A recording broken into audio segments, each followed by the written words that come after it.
नमस्कार साथियों, अभी हम लोग उपस्थित हैं एग्जाम टूर चैनल पर। और आज पूरा देश मरमाहट है, यानी कि सब में शोक की लहर है पूरे देश में। चूँकि प्रथम सीडीएस अधिकारी जनरल बिपिन रावत का आज प्लेन क्रैश कर जाने के कारण उनका देहांत हो गया। सबसे पहले हम उनको विनम्र श्रद्धांजलि देते हैं नम्र आँखों से। और मेरा एग्जाम टूर चैनल के जो भी दर्शक हैं उन सब लोग श्रद्धांजलि उनको देते हैं, और इस चैनल के जितने भी कार्यरत अधिकारी हैं वो लोग भी सबको देते हैं। चलिए आज चर्चा करेंगे जो बिहार एसएससी का एग्ज़ाम का जो काउंसलिंग हो रहा है बीएसएससी 12th लेवल का, ठीक है, उस पर संपूर्ण जानकारी आप लोगों से साझा करेंगे। आपसे बता दें कि बहुत सारा मैसेज आया और कॉल आया, व्हाट्सअप आया, और लड़कों से जितने भी बीएसएससी के लड़के मेरे संपर्क के निकाले हुए हैं, लगभग 100 बच्चे हैं, उन लोगों से मैं संपर्क किया, बातचीत किया।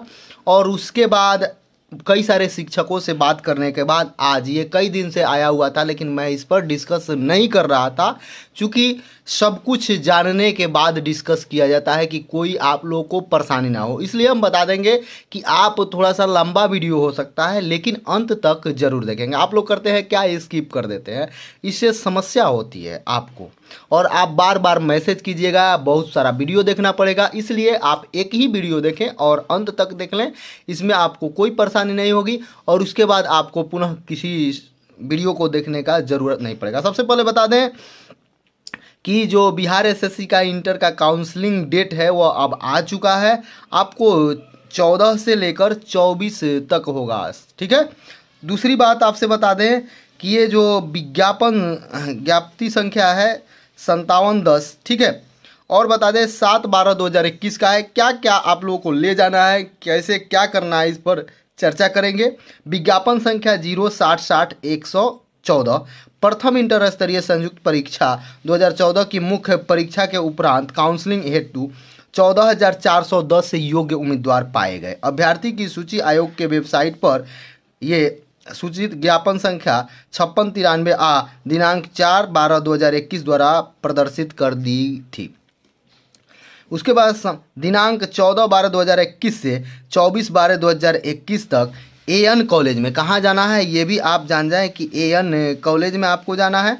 पानी टंकी के पास पश्चिम में स्थित कॉलेज का तीसरा द्वार कैनरा बैंक के सामने में निर्धारित है। ये भी आप पुनः एक बार एड्रेस समझे। An college Anugrah Narayan Singh college Patna में जो है, पानी टंकी के पास पश्चिम में स्थित कॉलेज का तीसरा द्वार कैनरा बैंक के सामने वाला गेट से आपको जाना है में निर्धारित है। काउंसलिंग से संबंधित विस्तृत कार्यक्रम आयोग के वेबसाइट पर तिथिवार एवं पालीवार नीचे प्रदर्शित किए गए हैं। इसके लिए आपको आयोग के वेबसाइट पर जाना पड़ेगा। दूसरी बात बता दें, अभ्यर्थी काउंसलिंग के निर्धारित समय से 1 घंटा पूर्व काउंसलिंग स्थल पर अपना आना सुनिश्चित करेंगे। काउंसलिंग हेतु अभ्यर्थी को अवबंधित यानी कि प्रोविजनल रूप से आमंत्रित किया जा रहा है, जिसमें उनके द्वारा ऑनलाइन फॉर्म में जन्म तिथि। सबसे पहले आपको बता दें कि इसमें आपका A to Z अर्थात 0 से लेकर 100% तक इसमें सब कुछ बता देंगे। कौन कौन डॉक्यूमेंट्स लेकर जाना है, कैसे डॉक्यूमेंट्स लेकर जाना है। यदि आपके पास कोई डॉक्यूमेंट्स नहीं है, या किसी फादर नेम में गलत है, या मदर नेम में गलत है, या पिन कोड में गलत है, या आपके नाम में स्पेस दे दिया गया है या स्पेस नहीं दिया गया, सब कुछ इस पर डिस्कस करेंगे। इसलिए आप जरूर इस वीडियो को अंत तक देखें। और एक बात बता दें, जिस भी विद्यार्थी का नहीं हुआ है वो भी देखें, चूँकि सेकेंड लिस्ट आने की लगभग 100% संभावना है। चूँकि ये जो कागजात मांगा गया है सबके पास उपस्थित नहीं है, सबके पास नहीं है। और दूसरी बात बता दें, बहुत सारे विद्यार्थी ऐसे हैं जो कहीं ना कहीं जॉब कर रहे हैं, उन लोग भी यहाँ आने में कतरा रहे हैं। चूँकि बिहार का 100% गारंटी नहीं होता है, कब किसको कैंसिल करेगा, क्या करेगा। और हम लोग का एक नम्र निवेदन भी है, यदि आप जॉब में हैं तो आप बिहार काउंसलिंग यानी कि इंटर स्तरीय काउंसलिंग में न आवे। रिक्वेस्ट है, हम लोग दबाव नहीं है, लेकिन रिक्वेस्ट है, क्योंकि आप अपने जूनियर के लिए, आप अपने बेरोजगार भाइयों के लिए एक सीट जरूर छोड़ सकते हैं, किसी न किसी का कल्याण होगा। चलिए, जन्म तिथि, लिंग, श्रेणी, शैक्षिक योग्यता, तकनीकी योग्यता इत्यादि से संबंधित प्रविष्टियों का मूल्य प्रमाण पत्रों के साथ मिलान किया जाएगा। जो भी आप फॉर्म में डाले हुए हैं उसके साथ मिलान किया जाएगा। और बता दें, तकनीकी योग्यता इत्यादि के विज्ञापन शर्तों के अवलोकन में तकनीकी योग्यता धारण। काउंसलिंग में आमंत्रित अभ्यर्थियों का सर्वप्रथम बायोमेट्री मिलान किया जाएगा। सबसे पहले बता दें, जो भी अभ्यर्थी फर्जी होंगे वह बाहर निकल जाएंगे। चूंकि बायोमेट्री मिलान किया जाएगा, इसलिए जो भी विद्यार्थी का रिजल्ट अभी वेट कर रहे हैं कि सेकंड लिस्ट आएगा, तो वह 100% अपने कागजात को मुस्तैद कर लें, यानी अपने पास उपलब्ध कर लें, और ये चांस आने की संभावना 100% है। दूसरी, प्रारंभिक और मुख्य परीक्षा में लिए गए बायोमेट्रिक डाटा से मिलान किया जाएगा। उक्त मिलान के सही पाए जाने पर उपरांत ही अभ्यर्थियों का प्रमाण पत्र की समीक्षा की जाएगी। बायोमेट्रिक मिलान में किसी प्रकार की तरह की विसंगति पाए जाने पर संबंधित अभ्यर्थी के विरुद्ध विधि सम्मत यथासंभव कार्रवाई की जाएगी। अपने आयोग स्वतंत्र होगा। प्रपत्र 1 में वांछनीय विवरणी की प्रत्येक आवश्यक कांडिका को भरकर निर्धारित स्थान पर अपना हस्ताक्षर करेंगे तथा हाल ही में खींचे गए हुए फोटो को चिपकाएंगे। देखिए, आयोग हाल ही में फोटो मांग रहा है, लेकिन प्रमाण पत्र हाल ही वाला नहीं मांग रहा है। देखिए आयोग कितना बुद्धिजीवी है। अभ्यर्थी को निर्देश दिया जाता है कि वे प्रपत्र 1 एवं प्रपत्र ये 18B आयोग के वेबसाइट से डाउनलोड करें। प्रपत्र 1 एवं प्रपत्र 18B आयोग के निर्धारित से डाउनलोड करें।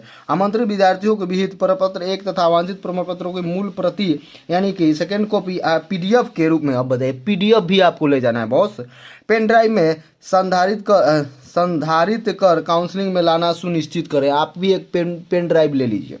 दूसरी बात है, पेन ड्राइव ले लेना है, उसमें सेव कर लेना है तथा डाटा को काउंसलिंग के समय वापस कर दिया जाएगा। पेन ड्राइव में प्रासंगिक प्रमाण पत्रों के स्कैन PDF के अतिरिक्त कोई अन्य डाटा नहीं होना चाहिए। यदि आप पेन ड्राइव पुराना है तो उसमें सब डाटा डिलीट कर दीजिएगा।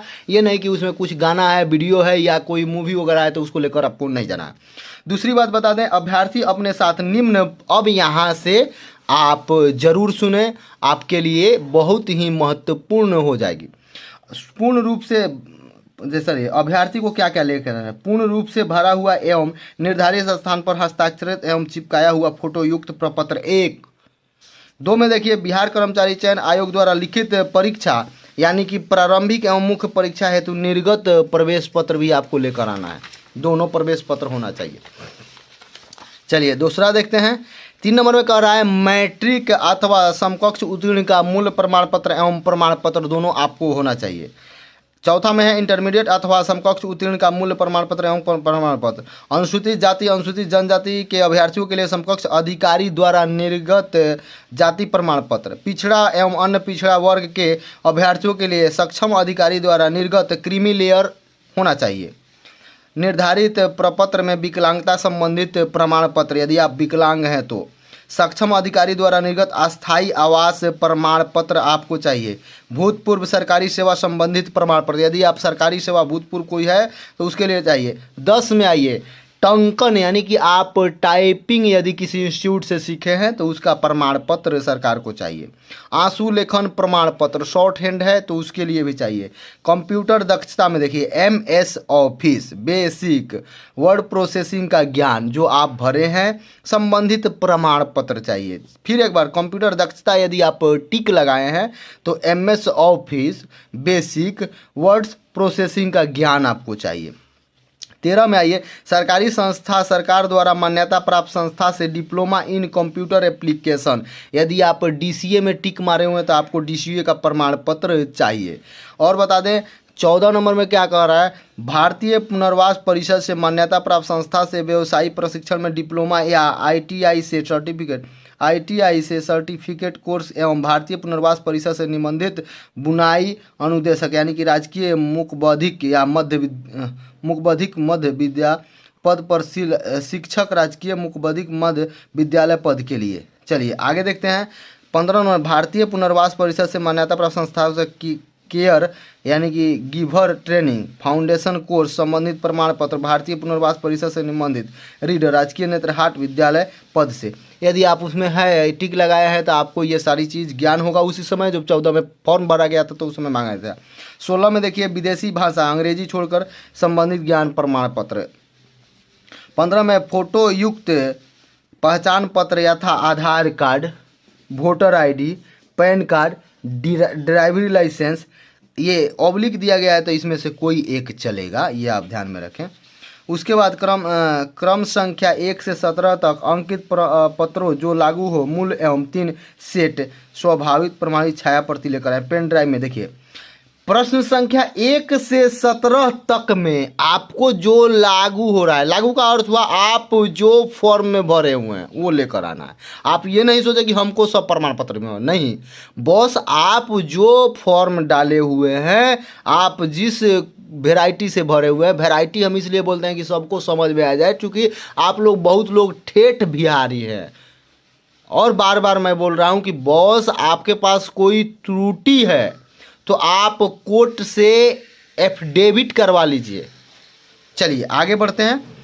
क्रमांक संख्या 1 से 17 तक के सभी प्रमाण पत्र लेकर आए, पेन ड्राइव में लेकर आए, एक जीरोक्स, एक ओरिजिनल, एक पेन ड्राइव, 3 शिफ्ट लाना है। आप लोग 3 में भी कंफ्यूजन हो रहा था, 3 का देखिए, एक पेन ड्राइव, एक जीरोक्स, एक ओरिजिनल, ये 3 टिकट हुआ। चलिए अब मेन बात समझिए। मेन का अर्थ हुआ प्राइमरी, जो आपको समझना चाहिए। प्रकाशित विज्ञापन के अवलोक में शैक्षणिक, तकनीकी, वांछनीय योग्यता संबंधित प्रमाण पत्र आवेदन प्राप्त करने की अंतिम तिथि 31/10/2014 तक ही मान होगा। बार बार इसमें लिखा गया है कि 31/10/2014 तक ही मान होगा। यदि आपके पास नहीं उपलब्ध है तो आप क्या करिएगा, आप पुराना वाला खो गया है तो कोर्ट से बनवाइए, यही ना कर सकते हैं। चलिए आगे देखिए। अनुसूचित जाति एवं अनुसूचित जनजाति के अभ्यर्थियों के लिए निर्गत जाति प्रमाण पत्र आवेदन प्राप्त करने की अंतिम तिथि 31/10/2014। यदि आवेदन कोई भरे हुए हैं 13/3/2016 जो भी लागू हो, आप जिस कैटेगरी में है व्यवस्थित उसमें 16 वाला भरे हैं तो यहाँ तक ये भरे हैं। बहुत लोग पूछ रहे थे 16 वाला रिजल्ट, तो रिजल्ट 16 वाला है बॉस, कम ही है लेकिन है, आप कन्फर्म होइए तक ही मान्य होगा। पिछड़ा एवं अत्यंत पिछड़ा वर्ग के अभ्यर्थियों के लिए क्रीमी लेयर रहित प्रमाण पत्र आवेदन प्राप्त करने की अंतिम तिथि 31/10/2014 और 31 जो भी लागू हो। आपसे एक बात बता देना चाहते हैं, बिहार एसएससी जॉब देना नहीं चाहती। अगर जॉब देना चाहती तो थोड़ा सा लिबरल होना चाहिए। लिबरल होने में क्या जाता है, थोड़ा सा आपको झुकना पड़ेगा। चूँकि आप देखिए बिहार एसएससी वाले 7.5 साल लगा दिए हैं। 7.5 साल में कितना लड़का का बाल झड़ गया, कितना का क्या हुआ आप जानते हैं? आप कुछ सोचते हैं? यदि आप बेरोजगारों के प्रति सोचते हैं तो ऐसा व्यवस्था नहीं क्यों कर रहे हैं इतना बड़ा? आपको 2 लिस्ट जारी करना चाहिए और एक आप तुरंत, इसको मेरा आग्रह है, विनम्र आग्रह है कि आप तुरंत भरें, जितना सीट भर रहा है उसके बाद एक सेकेंड लिस्ट जारी करें, सीट खाली है तो। चलिए, अभ्यर्थी को इतना सारा काउंसलिंग में मांगा गया है। काउंसलिंग में आमंत्रित किए गए अभ्यर्थियों को प्रमाण पत्रों की समीक्षा की जाएगी और ऑनलाइन आवेदन में किए गए दावों का मूल्य प्रमाण पत्रों से मिलान किया जाएगा। आप ऑनलाइन में क्या किए उससे मिलान किया जाएगा। उन्हें योग्य पाए जाने पर पद विशेष की अर्हता, प्राथमिकता, विकल्प एवं मेधा क्रमांक के अनुसार उपलब्ध रिक्तियों के विरुद्ध सेवा दिया जाएगा। चलिए और आपसे बता दें, आवंटन की कार्रवाई की जाएगी। मात्र काउंसलिंग में बुलाए जाने वाले आधार पर भविष्य में नियुक्ति की दावा नहीं कर सकते हैं आप। ज्ञापन है कि जो भी अभ्यर्थी सेवा आवंटन हेतु योग्य पाए जाएंगे उनके सभी प्रमाण पत्रों का सत्यापन संबंधित नियुक्ति पदाधिकारी द्वारा कराया जाएगा। अभ्यर्थी को निर्देश दिया जाता है कि विद्युत यानी कि सूचना निर्देशन हेतु आयोग वेबसाइट इन पर सतत अच्छे अवलोकन करते रहेंगे। काउंसलिंग में उपस्थित होने वाले विद्यार्थी को निर्देश दिया जाता है कि वे कोरोना संक्रमण को ध्यान में रखते हुए सोशल डिस्टेंसिंग का पालन करना सुनिश्चित कर दें। बिहार एसएससी सोशल डिस्टेंसिंग पालन कराएगा। अभ्यर्थी अवश्य रूप से अपने साथ किसी किए गए नहीं करेंगे, हमेशा मास्क लगाकर पहन के रहेंगे, अपना सैनिटाइजर एवं पेयजल साथ लाएंगे तथा सरकार प्रशासन द्वारा इस संबंध में निर्गत सभी निर्देशों का कड़ाई से पालन करेंगे। सचिव बिहार कर्मचारी चयन आयोग। अब ये देखिए, चलिए वीडियो बड़ा हो जा रहा है इसलिए एक वीडियो और बनेगा, ये आपका हम बता देंगे क्या क्या भरना है, कैसे भरना है। बहुत बहुत धन्यवाद।